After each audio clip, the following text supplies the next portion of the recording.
The Northern Ireland Secretary is going to have to call an election to be held within 12 weeks after politicians missed the deadline to restore a devolved government. Now, in a statement, Chris Heaton-Harris says he's extremely disappointed that the executive has not reformed. The most likely date, then, for the election is the 15th of December, although a date for a poll doesn't have to be set immediately.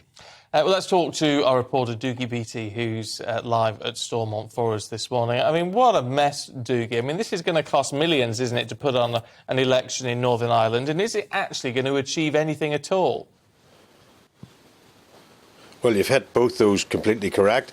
It is going to cost millions of pounds to bring them back here again, and it'll probably be the same two parties back, actually strengthened. What order they're in, it does not matter, because the First and Deputy First Minister are exactly the same office, and the protocol problems are still there. The DUP will still not go into power as long as those protocol problems are there, so that has to be negotiated first. So if I was a betting man, I might think that Heaton-Harris might sort of fudge this for a while or two, go back to the EU and say, look, even if we have elections here, the same result is going to happen. And as I've spoken in the past, the protocol problem is really an EU problem. It's trying to keep the security of the single market correct, and that pretty much could be thrown back to the EU and say, well, OK, if it's such a good deal, if you say the protocol is such a good deal, having advantages to both markets, let's put the Republic of Ireland into that. That'll give them access to the British markets,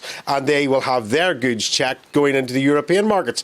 So Sinn Féin, of course, are the largest party here. They're also the largest party in the south. They won't want to do that because they're looking to try and take control in any new elections in the Republic of Ireland, and that would hurt them politically. So those negotiations are going to be made all the trickier by that. But what does it mean to the people of Northern Ireland that there is no government here? Well, any devolved institution, most economists will tell you, actually doesn't do any better financially. But what it does do is allow locally elected people to spend local money on things like infrastructure, health, policing, education.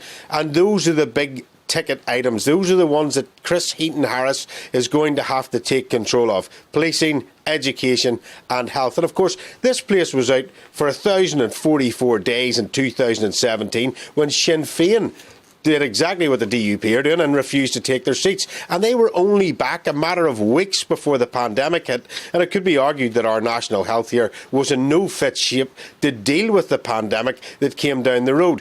But local people here benefit as they do in Scotland, as they do in Wales. But really, business gets round legislation. Business and politics actually work together better. They evolve legislation. Business leaders usually find a way around it, and then they talk to the politicians, and politicians bring it forward from there. One problem that really is going to come here is what will fill the void of this place being down. That's the worrying part for the people of Northern Ireland. And Dougie, what about the ordinary people you mentioned there? I mean, everybody's struggling to, pay their fuel bills this winter, worrying about the cost of living in general, and rising prices of just about everything. Meanwhile, they're going to spend a fortune on an election that isn't going to achieve anything. It seems immoral, doesn't it?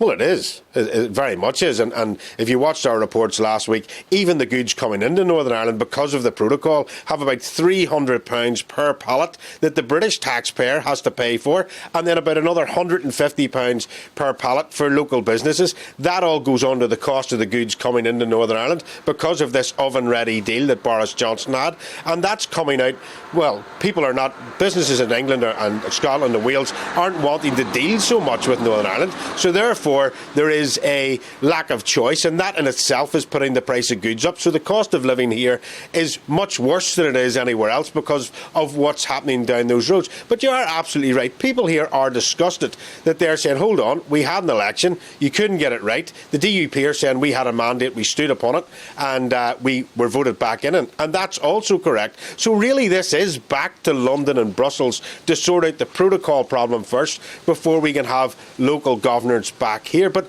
it is a terrible waste of money.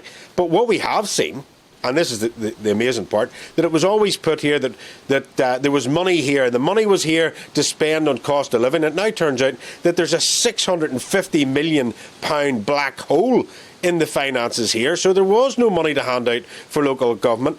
But what they could have done was handed things out like oil vouchers. Northern Ireland still has an awful lot of oil heating involved in it because the gas infrastructures here are not the same. We have a lot of small villages, and even our cities are not really cities. They are called cities, but there's not enough people in it to be a city as you would think of a city. So therefore the infrastructure is not here for that. If there's heating coupons or some sort of subsidies to heating and lighting and electricity, that would usually be handed out through here. There's going to have to be some way that those subsidies can come in, as they do across the rest of the UK, and without some sort of administration behind, that will be extremely hard to do.